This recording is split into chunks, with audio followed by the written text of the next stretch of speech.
Welcome back to my channel.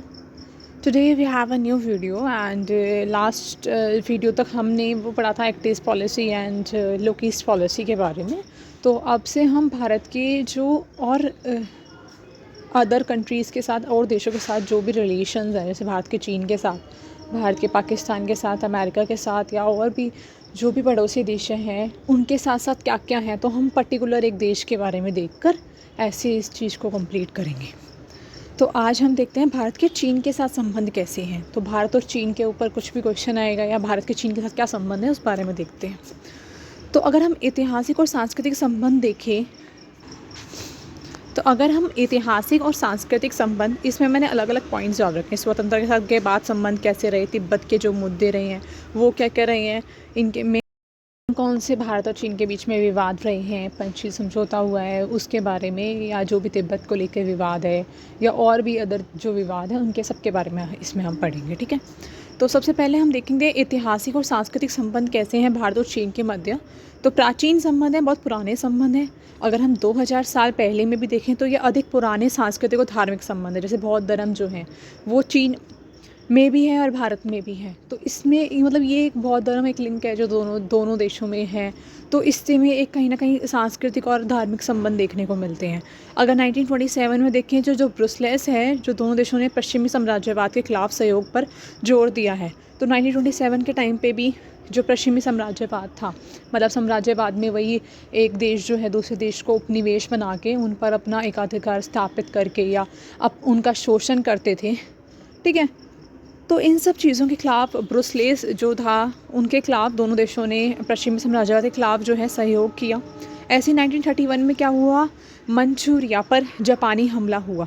Manchuria पर जापानी हमला हुआ तो उसमें भारत ने चाइना डे मनाया था और जापानी सामान का बहिष्कार किया था कि जब मंचूरिया था उस पर मंचूरिया जो चीन का देश है, एक राज्य लगा लो, उस पर एक जब जापान का हमला हुआ था तो उस टाइम पे भारत जो थे उन्होंने भी चाइना डे बनाया था 1931 के टाइम पे, और जो जापानी सामान था, जो जापान के सामान था उसका बहिष्कार किया था। तो कहीं ना कहीं इसका विरोध किया था जब चीन पे हमला हुआ था जापान के द्वारा, तो भारत ने चीन का बहिष्कार किया था, कहीं ना कहीं उसके वस्तुओं का बहिष्कार किया था और मंचूरिया क्या बोलते हैं उसे, चाइना डे भी मनाया था। तो मंचूरिया पर जापानी हमला हुआ था। तो ऐसी स्वतंत्रता के बाद देखते हैं 1947 के बाद जो एशियाई सम्मेलन हुआ था कि नई दिल्ली में हुए सम्मेलन, तो चीन को आमंत्रित भी किया गया था। तिब्बत के प्रतिनिधित्व को लेकर दोनों में विवाद था, लेकिन जो 1947 में नई दिल्ली में जो एशियाई सम्मेलन हुआ था उसमें भी भारत ने चीन को आमंत्रित किया था। पीआरसी की मान्यता थी, मतलब पीपल्स रिपब्लिक ऑफ चाइना जो है 1949 में भारत ने पीपल्स रिपब्लिक ऑफ चाइना की मान्यता दी, जो व्यवहारिक कूटनीति जो है उसका प्रदर्शन करती है। तो इस तरह से इन दोनों के मध्य मतलब कहीं ना कहीं ठीक से संबंध चले आ रहे थे, सही संबंध है, दोनों एक दूसरे का सहयोग कर रहे थे और एक दूसरे के खिलाफ जो भी जो चीज़ें हमले हो रहे थे या जहाँ पे खड़ा एक दूसरे का सहयोग करने की ज़रूरत थी वो सहयोग भी कर रहे थे।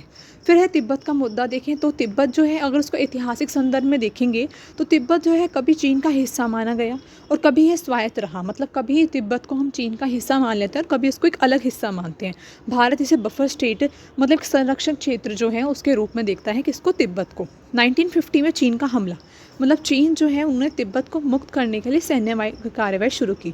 तो 1950 से क्या हुआ कि जो चीन है उसने तिब्बत को एक अलग करने के लिए एक सैन्य कार्रवाई शुरू कर दी। तो भारत ने पहले इसका विरोध किया, लेकिन 1954 में जो पंचशील समझौता हुआ था उसमें तिब्बत को चीन का हिस्सा मान लिया भारत ने। ठीक है, तो भारत ने पहले इसका विरोध किया कि भाई चीन क्यों लेगा तिब्बत, लेकिन बाद में क्या हुआ, पंचशील समझौता हुआ दोनों देशों के मध्य और कहीं ना कहीं अपने देशों के से पड़ोसी देशों के साथ जो शांतिपूर्ण संबंध बनाने के लिए और सहयोगात्मक संबंध बनाने के लिए कहीं ना कहीं भारत ने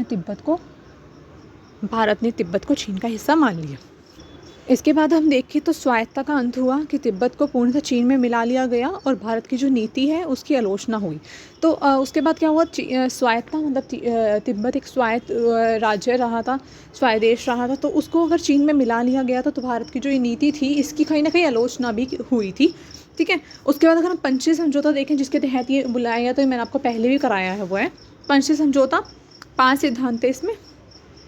क्षेत्रीय अखंडता और संप्रभुता जो है उसका सम्मान करना, आपसी आक्रमण जो है वो ना करना, आंतरिक मामलों में किसी के हस्तक्षेप ना करना, समानता और पारस्परिक लाभ है और शांतिपूर्ण सह अस्तित्व। तो ये इसके 5 सिद्धांत हैं पंचशील समझौता के। ये मैंने अपनी प्रीवियस क्लासेस में बता दिया था डिटेल में।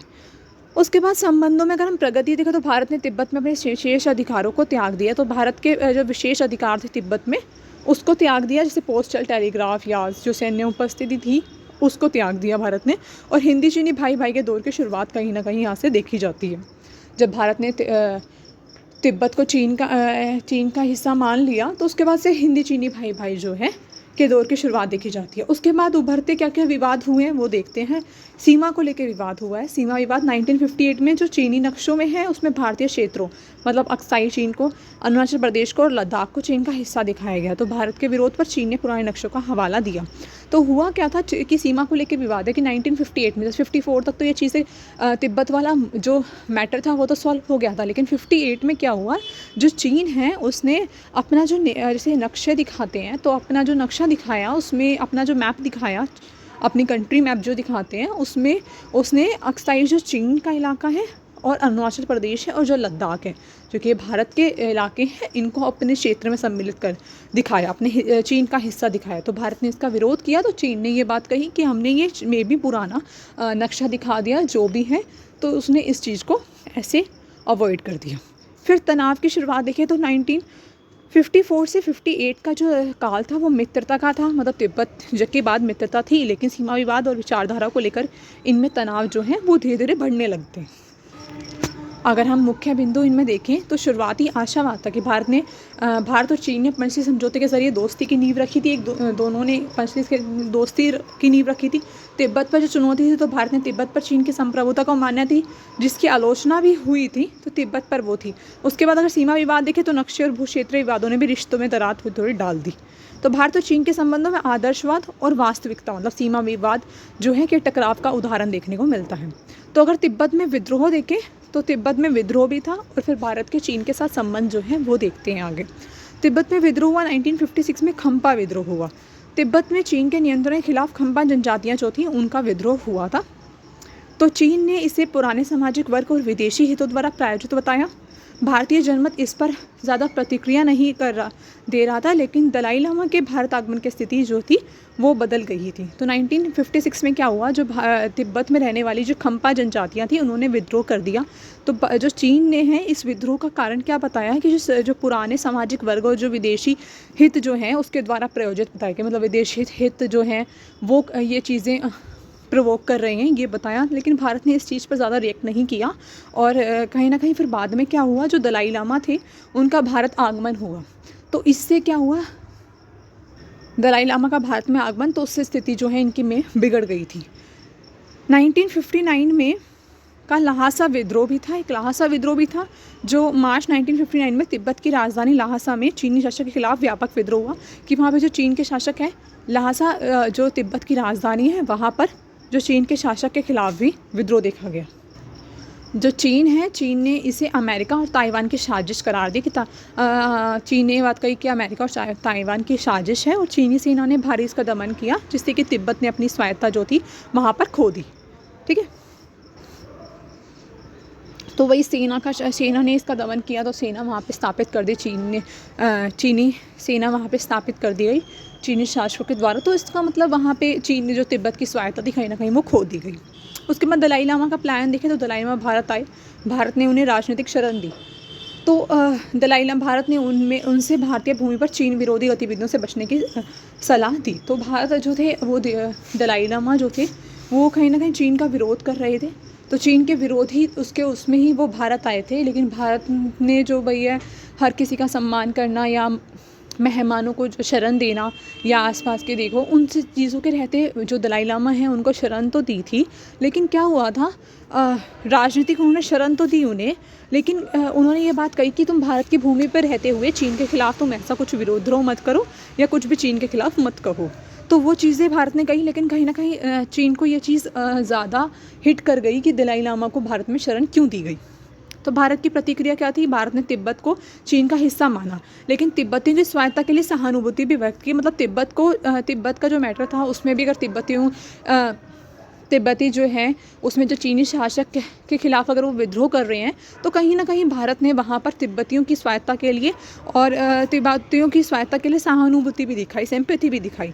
तो नेहरू जो है उन्होंने संसद में हम तिब्बत के लोगों से मित्रता और उनकी स्वतंत्रता में प्रगति चाहते हैं। तो नेहरू जी ने संसद में ये बात कही कि हम तिब्बत के जो लोग हैं उनसे मित्रता चाहते हैं और उनकी जो स्वतंत्रता है, उनकी जो फ्रीडम है उसमें प्रगति चाहते हैं कि हाँ उनकी फ्रीडम डेवलप होए और कहीं ना कहीं उन्हें डेवलप होने के अवसर मिले। भारतीय जनता और संसद में नेहरू की निष्क्रियता की आलोचना हुई।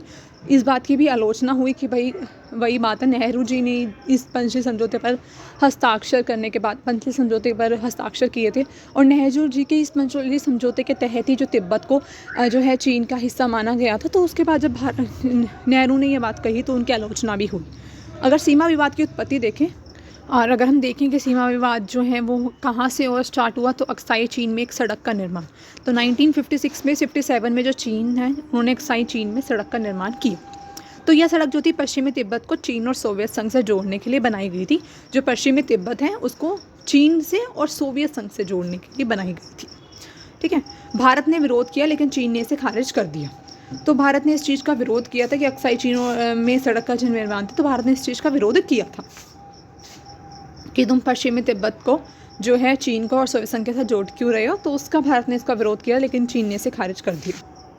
फिर हम अगर आगे देखें तो 1954 में चीनी जो मानचित्र था उसका विवाद, मैं तुम्हें बताया था ये पहले भी कि चीनी जो नक्शे हैं उनमें भारतीय क्षेत्र जो है उसको चीन का हिस्सा दिखाया गया था।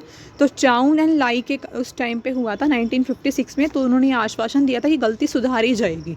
लेकिन 1959 में जब चीन ने औपचारिक रूप से हज़ारों वर्ग मील भारतीय क्षेत्र पर दावा जताया था, तो ये चीनी मानचित्र जो था उसको लेकर भी विवाद था, सीमा को लेकर विवाद था, तिब्बत को लेकर थोड़ा बहुत विद्रोह जो जिस तरह था उन चीज़ों को लेके, या दलाई लामा का आना। तो इस तरह से जो विभिन्न अलग अलग घटनाएं थी, अलग अलग मुद्दे थे, उनको लेकर भारत और चीन के मध्य विवाद देखने को मिला है। तो इसके आज मैं वीडियो यहीं कंप्लीट करती हूँ।